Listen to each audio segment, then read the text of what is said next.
मवियाचा हरा चष्मा म्हणून उद्धव ठाकरे स्मार्टली दिसतील असं शेलार यांनी म्हटलंय।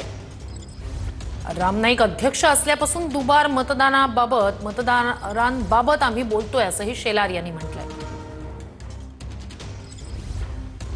देवेंद्र फडणवीसांनी स्पष्ट सांगितलंय, जसं तारक मेहता का उल्टा चष्मा चांगली सिरियल आहे, तसं महाराष्ट्र विकास आघाडी का हरा चष्मा, त्यामध्ये पप्पू के पापा म्हणून उद्धवजी आता स्मार्टली दिसतील।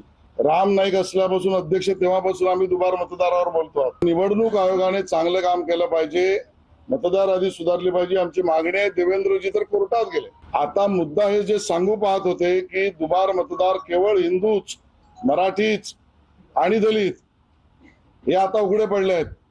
आता अख्खा महाराष्ट्र जाणतोय की मुस्लिम दुबार मतदार याच्या आधारावर तुम्ही लोकसभा जिंकलात का, याचं उत्तर त्यांनी द्यावं। निवडणूक आयोगाने आपलं काम करावं।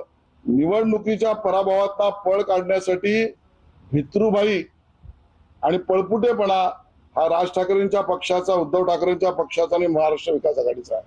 आता तर आम्ही केवळ 31 मतदारसंघातली यादी दिली, 288 ची यादी द्यायचीच आहे।